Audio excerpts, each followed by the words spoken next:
स्वागत है अपने चैनल पर। फिलहाल मध्य प्रदेश नरसिंहपुर जिला मध्य प्रदेश के अंदर मौजूद है और कृषि प्रदर्शनी मेला लगा हुआ है। उसके अंदर से ही जानने की कोशिश करेंगे। सर नमस्कार। नमस्कार। आपका थोड़ा इंट्रोडक्शन दो एक बार हमारे दर्शकों को। मेरा नाम नारायण सिंह पटेल है। नारायण सिंह। मैं ग्राम करकबेल जिला नरसिंहपुर का निवासी हूँ। यहीं के हो? जी, नरसिंहपुर के। नरसिंहपुर के जी, तो आप एक किसान हो, क्या हो? मैं एक किसान हूँ और मैं तरह तरह के, मेरी शुरू से ही मेरी प्रैक्टिस रही है कि मैं कोई भी नए तरीका काम करने का प्रयास करता हूँ। तो ये भी मैंने 2015-16 में मैंने गेहूं का उत्पादन लिया। एक उस समय की नई वैरायटी थी HD 2967 जी, जो कि 140 दिन का ड्यूरेशन उसका है। उसका मैंने प्रैक्टिस किया और मेरी गेहूं बोने की खुद की एक पद्धति है जिसको मैंने स्ट्रिप सिस्टम नाम दिया है। थोड़ा बता दे रहे स्ट्रिप सिस्टम क्या होता है? स्ट्रिप सिस्टम में क्या होता है, जैसे हम छिटका बुआई करते हैं तो दाने अलग अलग पूरे खेत में गिरते हैं एक मशीन से इस तरह से। पर वो मैंने जो उसको सिस्टम किया है सीडल के अंदर, वो 6 इंच के पट्टे में बुआई करता है। मेड बना के? नहीं, प्लेन में। हाँ, 6 इंच के पट्टे में छिटकबा बुआई होती है। अच्छा। और उसके बाद 12 इंच का गैप रहता है। तो जब छिटकबा हमारी पद्धति से बुआई होती है तो एक एक दाना अलग अलग रहता है। ठीक है। यदि हम 50 किलो एकड़ की हम बुआई कर रहे हैं तो दाने के ऊपर दाना नहीं आता। जबकि हम यदि सामान्य सीडल से हम बुआई करते हैं 50 किलो प्रति एकड़ की, तो एक के ऊपर एक दाने आ जाते हैं। वो दाने डेवलप नहीं होते, उनकी जड़ों में कॉम्पिटिशन रहता है, वो फर्टिलाइजर नहीं ले पाते हैं। तो इस पद्धति में क्या होता है, दाने अलग अलग गिरते हैं, उससे कंसे ज़्यादा निकलते हैं और उससे फिर प्रोडक्शन हमारा बढ़ जाता है। तो ये जो प्रधानमंत्री ने रिवार्ड दिया, किस विषय में दिया और कब दिया? ये 2016 में मुझे मिला था, माननीय नरेंद्र मोदी जी के हाथ से मिला था। और मेरा जो उत्पादन रहा था प्रति एकड़ 41 क्विंटल प्रति एकड़। कितने एकड़ में थी? मेरा ये 3.25 एकड़ में गेहूँ था और प्रति एकड़ का जो मैंने कटिंग करवाई थी उसमें SDM और तहसीलदार सारे मेरे खेत पे आए हुए थे। कृषि वैज्ञानिक मेरे आए हुए थे। जवाहरलाल नेहरू कृषि विद्यालय जबलपुर के जो कुलपति है उस समय, वो मेरे खेत पे आए हुए थे। वो सारे लोगों ने आके देखा और मुझे काफ़ी उन्होंने प्रोत्साहित किया। और इस तरह से जब मेरा सिलेक्शन हुआ तो प्रधानमंत्री के द्वारा मुझे अवार्ड मिला। उसमें 2 लाख रुपए नगद थे और मुझे जो सर्टिफिकेट मिला था। जी, ये जो रिसर्च है, जो ये खोज है, ये कहाँ से करके लाए आप? आपकी ये मेरा खुद का अनुभव था कि मुझे यदि हम ऐसा कर सकते हैं, उसके लिए मैंने मेहनत करी। शेड्यूल बनाया मैंने छोटा सा, और ये जो हमारा घर का शेड्यूल होता है नॉर्मल शेड्यूल, उसी में थोड़ा सा अमेंडमेंट किया, अलग से ज़्यादा कुछ नहीं है। उसमें लगभग 400-500 रुपये का खर्चा आता है और ये नए तरह का शेड्यूल बन जाता है हमारा। जी, मध्य प्रदेश पूरे देश के अंदर सबसे ज्यादा उत्पादन होया बताया जाने लग रहा है। तो क्या ये आप जैसे लोगों की ही देन है या कुदरत का ही कोई करिश्मा है? नहीं, इसमें मेरा तो है ही सहयोग, पर कुदरत का सबसे बड़ा सहयोग होता है। जब कुदरत हमारा साथ देती है, क्या है, ये 140 दिन की वैरायटी थी। 140 दिन यदि हमें लंबा समय ठंड का मिलता है, ठंड लंबे समय तक चलती है, तो प्रोडक्शन अपने आप बढ़ता है। लेकिन मेरी प्रैक्टिस का, मैंने उसमें जैविक वाले जो प्रोडक्ट होते हैं हमारे, जैसे ये गौ कृपा अमृतम है और जो हमारा देसी खाद है, वो मैंने सारा दिया। और साथ में रसायन का भी मैंने प्रयोग किया। रसायन का कितना किया एक एकड़ में? रसायन का जैसे 1.5 बोरी हम DAP देते हैं, 2 बोरी हम प्रति एकड़ यूरिया देते हैं, 20 से 25 किलो हम प्रति एकड़ पोटाश देते हैं। वो सारा मैंने यूज किया। उसके बाद मैंने उसमें कुछ स्प्रे भी किए। जो हमारे चीज के किए? जो हमारे जो प्लांट का जो प्रमोटर होता है, ग्रोथ प्रमोटर है, फूल लाने की पद्धति है, फिर जो जैसे फसल में चमक आना, वजन बढ़ाना, ये सारे तरह के हमने उसमें प्रोडक्ट यूज किए, तब जाके हमें ये प्रोडक्शन मिला था। जी, इसके गेहूं के अलावा और कौन सी फसल में आपने अच्छी पैदावार ली और कौन सी फसल की बिजाई करते हो आप? हमारे यहाँ जैसे तुअर का है, मेरी खुद की प्रैक्टिस है। 4.5 फुट की लाइन से लाइन की दूरी रहती है और आपको आश्चर्य लगेगा, मैं केवल 1.5 किलो एकड़ का बीज उपयोग करता हूँ। जबकि गवर्नमेंट की रिकमेंडेशन जो है, वैज्ञानिकों की जो रिकमेंडेशन है, वो लगभग 8 से 10 किलो प्रति एकड़ की रिकमेंडेशन। मैं केवल 1.5 किलो बीज उपयोग करके और 12 कुंटल प्रति एकड़ तक तुअर का उत्पादन करता हूँ। तो आपके साथ साथ और कितने किसान ऐसे जागरूक है जो आपकी जो आप करने लग रहे उसको देख के सीखा हो, किसी ने पैदावार बढ़ाई हो? कितने लोग हैं? मेरे साथ बहुत सारे लोग जुड़े हैं। मैं भारतीय किसान संघ का भी काम करता हूँ। मेरे साथ में हमारे कार्यकर्ता बैठे हुए विष्णु पटेल जी हैं। ये लोग भी मेरी प्रैक्टिस को अडॉप्ट करते हैं और हमारे यहाँ मुख्य रूप से गन्ने का काम होता है। गन्ने के बारे में मैं एक चीज़ बात बताना चाहता हूँ आपको। गन्ने में आज जो हमारा सारा जिला है, जो ब्रॉड जो चौड़ाई पे जो काम हो रहा है 4.5 फुट की, ये मैंने शुरुआत करी थी सबसे पहले। 4.5 फुट पे हमारे जिले का पूरा किसान आज 90 से 95% किसान 4.5 फुट के ऊपर जो गन्ना पैदा कर रहा है, उससे हमारी गन्ने की जो लागत है वो आधी हो जाती है, प्रोडक्शन लगभग डबल के आसपास जाता है। वो भी मेरी प्रैक्टिस है। और केवल नरसिंहपुर जिला नहीं, तो नरसिंहपुर जिले से लगे हुए जो जिले हैं जैसे छिंदवाड़ा है, नर्मदापुरम है, जबलपुर है, सागर है, जो गन्ने की खेती करते हैं वो मेरी प्रैक्टिस को अडाप्ट किए हुए है। जी। और जो आपने जो किया है उसने देख के दूसरे किसानों को मोटिवेट मिलता है। बहुत। तो आप फील्ड में जाते होगे, किसान बुलाते भी होगे किसान आपको। मेरे यहाँ भी बहुत आते हैं, कृषि विभाग के लोग भी आते हैं, वैज्ञानिक भी आते हैं, फोन पे बात होती है, मेरे यूट्यूब पे भी कुछ वीडियोस पड़े हुए हैं, आप चाहें तो उनको देख सकते हैं। अच्छा, यूट्यूब पे आपने वीडियो बना रखा है? हाँ, बना रखे हैं कुछ वीडियो। जो आपके पीछे है ना, ये जो फील्ड मार्शल की जो सुपर सीडर है, ये आपने देखी होगी आपके यहाँ। हमारे यहाँ है बहुत ज्यादा ऐसी मतलब सुपर सीडर 2-3 सालों से यहाँ आई हुई है फील्ड मार्शल की। तो इसके बारे में आपकी क्या राय है, किस तरह का काम करती है? बहुत अच्छा है, मैं आपको बता दूं, मैंने सब बहुत अच्छा है ये, हम लोग भी यूज करते हैं। हमारे यहाँ बहुत से किसान लेके आ गए हैं जो किराए से ट्रैक्टर चलाते हैं, बोनी करते हैं। एक्सीलेंस बहुत अच्छी है, इसकी रिपोर्ट बहुत अच्छी है, और मैं तो 5 साल से आज इसी को उपयोग कर रहा हूँ। 5 साल से जी बिल्कुल। चलो, बहुत बहुत धन्यवाद। आपकी बाद में बात करते हैं। सर नमस्कार। नमस्कार। आपका क्या काम रहता है, और थोड़ा इंट्रोडक्शन दो। और आप भी इनसे बहुत सारी चीजें सीखी होगी। हमारे भाई साहब भारतीय किसान संघ के हम लोग सब पदाधिकारी हैं। करीब 25-30 साल से हम लोग भारतीय किसान संघ में काम कर रहे हैं और प्लस खेती कर रहे हैं। भैया के माध्यम और एक और हमारे साथी कृष्णपाल जी हैं, उनके माध्यम से मैं भी कुछ जैविक खेती घर के खाने के लिए चना ज़्यादा मात्रा में, गेहूँ की जैविक खेती करता हूँ। और भैया से अनुभव लेके जैसे राहर भी 1 साल हम जो मेड़ पद्धति से 4.5 फुट से दाने की डिस्टेंस लगा के 1.5 2 किलो बीज पड़ता है।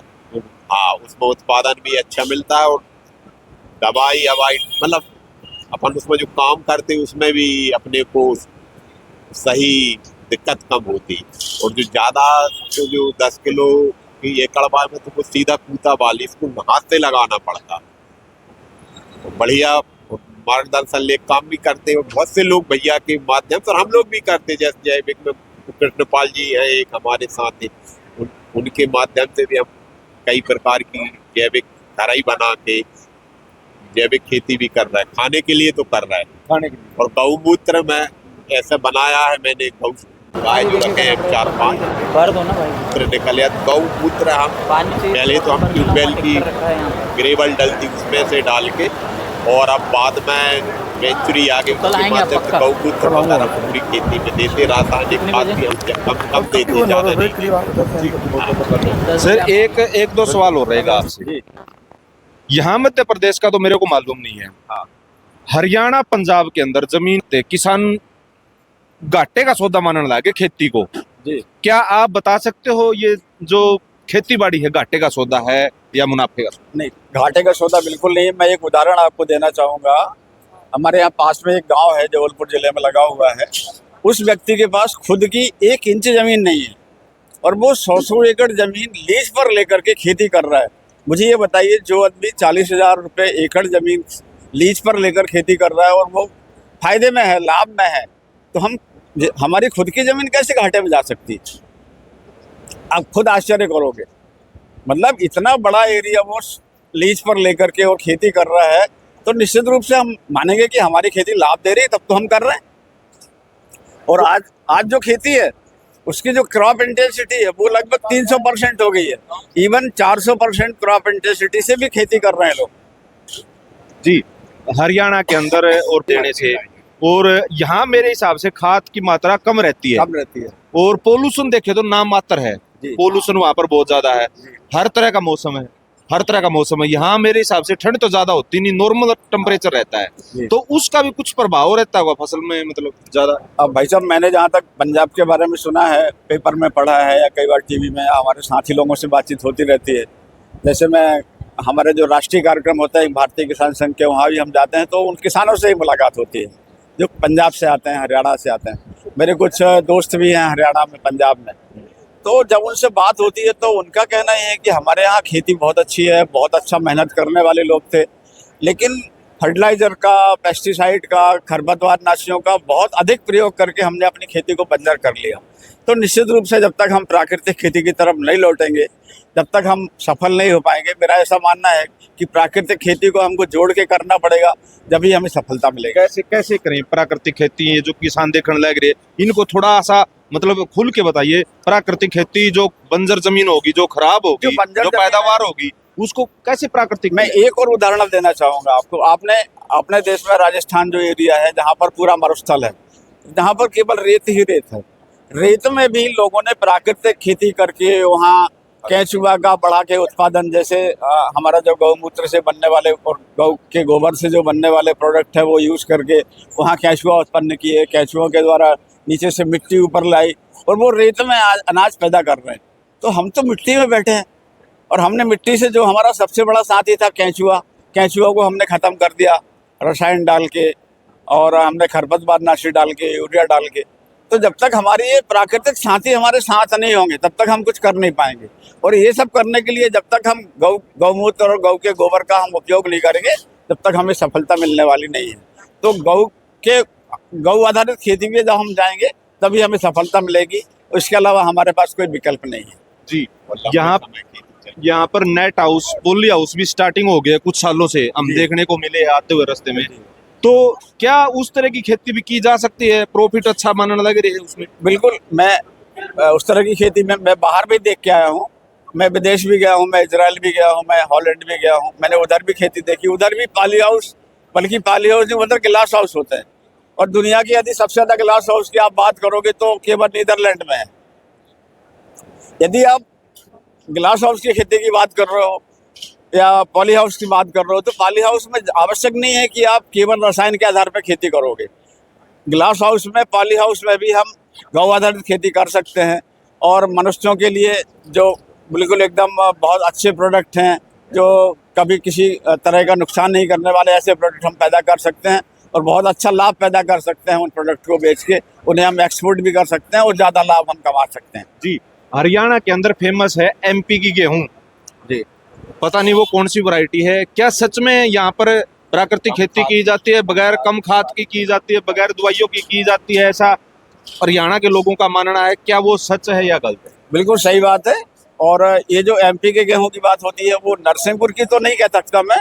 MP के जब गेहूं की बात आती है तो वो हमारा जिला है विदिशा, और विदिशा से लगे हुए जो जिले हैं, उन जिलों में वो खेती होती है। तो निश्चित रूप से वो फर्टिलाइजर का उपयोग कम करते हैं, रसायनों का उपयोग कम करते हैं, और उनका प्रोडक्शन भी औसत, जैसे मान लो आज नरसिंहपुर का किसान जो प्रोडक्शन ले रहा है, हमारे यहाँ का जो औसत उत्पादन है वो 18 से 20 कुंटल के आसपास है, पर उधर का किसान आज भी 12 से 14 कुंटल ही ले रहा है। तो निश्चित रूप से वो रसायनों का उपयोग कम कर रहे हैं और वो मानव स्वास्थ्य के लिए बहुत अच्छा है। इसलिए सारे देश में उस गेहूं की मांग है। हमारे यहाँ का गेहूं भी उसी रेंज में आता है लगभग। बहुत अच्छा तो नहीं कहेंगे, पर बहुत ख़राब भी नहीं है। पंजाब जैसी स्थिति तो हमारे यहाँ नहीं है, पर बहुत अच्छा है, स्वास्थ्य के लिए भी लाभप्रद है। यहाँ का गेहूँ उपयोग किया जा सकता है। जी, लास्ट में जितने भी किसान साथी या दूसरे जो साथी देखने लगे उनको क्या मैसेज दोगे आज इस मेले के प्रति, और आप अपनी ओर से क्या मैसेज दोगे? मैं किसानों को कहना चाहूँगा, मैंने जो बात कही है, इस बात को पूरा भरोसा करके बिल्कुल मत मानिए। इस पर प्रयोग करिए अपने खेत में खुद। आपके पास 10 एकड़ जमीन है, आप आधा एकड़ में करिए, और जब आपको यकीन हो जाए कि नहीं ऐसा हम करके और लाभ ले सकते हैं, तभी उसको करिए। कोई नया प्रोडक्ट आप बाजार से खरीद के लाते हो, वो चाहे रसायन हो, चाहे जैविक हो, चाहे कोई सा भी हो, उसको थोड़े से एरिया में आप उसको उपयोग करिए। जब आपको भरोसा हो जाए कि इससे हमें लाभ मिल रहा है, तब उसको आगे बढ़ाइए। अन्यथा आंख बंद करके इनका उपयोग करने की आवश्यकता नहीं है। यही मेरा किसानों को संदेश है। अधिक से अधिक जैविक खेती करें। मानव स्वास्थ्य, पशुओं का स्वास्थ्य और सारी समाज का, पर्यावरण का स्वास्थ्य अच्छा रहे, पृथ्वी का स्वास्थ्य अच्छा रहे। केवल इतना ही मैं अपने किसान भाइयों से कहूँगा। बहुत बहुत धन्यवाद। जी, बहुत बहुत धन्यवाद। आप लोगों का शुक्रिया, थैंक यू। ये थे एक जागरूक किसान हमारे देश के, जो नरसिंहपुर जिला और मध्य प्रदेश के अंदर ये जो जिला है, आज जो प्रदर्शनी मेला है उसके अंदर हमारे को मिले और बताया कि इन्होंने 1 एकड़ के अंदर 41 क्विंटल गेहूं की पैदावार ली है, जो बम्पर पैदावार, जो प्रधानमंत्री नरेंद्र मोदी ने इनको रिवार्ड दिया 2016 के अंदर 2 लाख रुपए का चेक और कुछ और सम्मान किया था इनका। तो एक बड़ी बात है एक किसान सबसे बड़ा इंजीनियर, सबसे बड़ा साइंटिस्ट, एक्सपेरिमेंट किसान से ज्यादा कोई भी नहीं कर सकता। जो एक दाने के सैकड़ों दाने, हजारों दाने जो पैदा कर सकता है इस जमीन से, तो किसान से बड़ा साइंटिस्ट कोई भी नहीं हो सकता। सिर्फ आपकी हिम्मत होनी चाहिए, आप में जुनून होना चाहिए, आप में जिगरा होना चाहिए, आप में काम करने की जुनून हिम्मत होनी चाहिए। सिर्फ इतना सा संदेश है। तो यह जो वीडियो देखी है आपने, यह वीडियो किसी लागी, इनके विचार किसे लागे, एक जागरूक किसान के, आप अपनी राय, अपनी प्रतिक्रिया एक सभ्य कमेंट के जरिए कमेंट में जरूर छोड़िए। मिलते हैं किसी नई वीडियो में, नई अपडेट में। सहयोगी कैमरामैन बंसी के साथ मैं सुशील सियाग, नरसिंहपुर, मध्य प्रदेश। नरवाई प्रबंधन के यंत्र है।